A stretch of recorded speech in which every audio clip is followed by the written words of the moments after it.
पहली बार आप जिले में आए हैं, क्या कुछ पहली बार नहीं, बहुत बार आए। क्षेत्रीय अध्यक्ष बनने के बाद पहली बार आया। मऊ का 2 बार प्रभारी रह चुका हूँ और महीनों महीनों रहा हूँ सदस्यता कराने के लिए। बड़ी जिम्मेदारी मिली है 2027 को लेकर। जिम्मेदारी का निर्वहन करूंगा और रिजल्ट दूंगा। इसका परिणाम 2027 में दूंगा। पूर्वांचल में स्थिति काफी खराब रहती है। खराब एकदम नहीं है, हम 3 सीट जीते हैं, इस बार 4 जीतेंगे। पूर्वांचल में आजमगढ़ से आते हैं, आजमगढ़ में कैसे जीतेंगे आप? आजमगढ़ में 10 की 10 जीतेंगे। गाजीपुर में? आजमगढ़ में 9 सीट जीत चुके हैं। हम दोनों लोकसभा जीते हैं। दोनों लोकसभा जब हम जीते हैं तो 9 सीट जीते थे, 1 हारे थे कल मुबारकपुर, और 9 सीट जीत चुके हैं। उस इतिहास को दोहराएंगे, इस बार 10 जीतेंगे। लेकिन जो इतिहास रहा है वो ठीक इतिहास बता रहा हूँ, आगे इतिहास बदलता रहता है। अरे गढ़ माना जाता है, रोज नया इतिहास बनता है। पूर्वांचल समाजवादी पार्टी का गढ़। समाजवादी पार्टी इस बार पातालपुरी में चली जाएगी। अफजाल अंसारी आजमगढ़ में उसने क्या किया है? कुछ किया है? सब काम किया महाराज योगी जी महाराज जी ने। आजमगढ़ में विश्वविद्यालय उन्होंने बनाया, हॉस्पिटल उन्होंने बनाया, पीजीआई को खड़ा किए थे, कभी चला नहीं था, उन्होंने हजारों करोड़ रुपया देकर पीजीआई को चालू कराया। 3 में आज बड़े बड़े हॉस्पिटल हमारे आजमगढ़ में हैं। इंफ्रास्ट्रक्चर के बारे में सब हमारी नेशनल हाईवे से रोड आजमगढ़ चारों तरफ से जुड़ गया। पूर्वांचल एक्सप्रेसवे योगी जी ने बनवा के दिया। आजमगढ़ मऊ बलिया गाजीपुर के लिए आज वो लाइफ लाइन है। 2 घंटे 2.5 घंटे 3 घंटे में आप पहुंच जाते हैं लखनऊ। किसकी देन है? वो सब केवल एक प्राइवेट लिमिटेड पार्टी है। पीडीए बनाए हैं ना, प्राइवेट डेवलपमेंट अथॉरिटी, बस लूट पाट की एक पार्टी बनाए हैं। उनका डेवलपमेंट से गरीबों से कोई मतलब नहीं। आज कोई गरीब ऐसा है भारत में जिसको खाने बिना मर रहा हो? आज कोई गरीब ऐसा है जिसको दवा के लिए खेत बेचना पड़ रहा हो? आज कोई गरीब ऐसा है जो बिना छत के सो रहा है?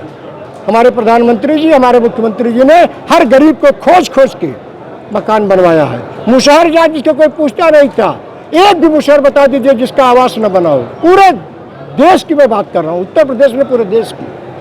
सांसद अफजाल अंसारी ने कहा कि जल कल योजना के तहत भाजपा ने भ्रष्टाचार किया, आरोप लगाया। भाजपा ने भ्रष्टाचार किया, हाईकोर्ट में PIL दाखिल करके जांच करा दे। वो क्या करता था अफजाल अंसारी? उसका पूरा खानदान लूटता था, भारत को लूट दिया, बेच दिया। उत्तर प्रदेश की जमीन, आपके मऊ में सैकड़ों की जमीन कब्जा कर लिया।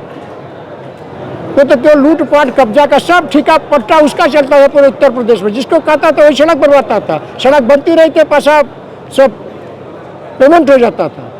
हमारी सरकार में कोई ऐसा नहीं है कि जो लूटपाट कर सके, कोई ठेका किसी को दिला सके, किसी की औकात नहीं है। सब गुंडे माफिया जेल में बंद है। उन्होंने कहा कि अब वो लोग सड़कों पर दिखाई दे रहे हैं जो उनके जीवित रहते हुए सड़कों पर दिखाई नहीं देते थे, शंकराचार्य बनकर घूम रहे हैं। क्या कहेंगे?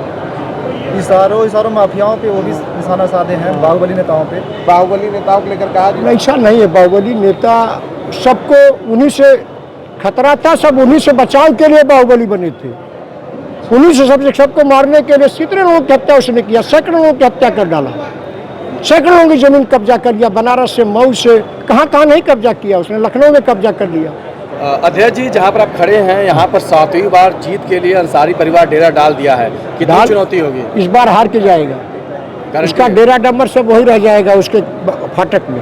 कैसे आप लोग तोड़ेंगे उनका? तोड़ेंगे, हमारा बूथ अध्यक्ष तोड़ेगा, हमारी बूथ समिति तोड़ेगी। किसी पार्टी के पास 11 कार्यकर्ता हर बूथ पे नहीं है। हमारे पार्टी के बाद लिखा पढ़ी में 11 कार्यकर्ता है। 11 कार्यकर्ता के हर मन की बात के दिन उनकी बैठक होती है, उनका रजिस्टर है। किसी के पास ये नहीं है। बीजेपी ने तो काम बंगाल में कोई कह रहा था, सब पत्रकार दे रहे थे इतना वोट पाएगी, सरकार बन रही है, इतना सीट पाएगी।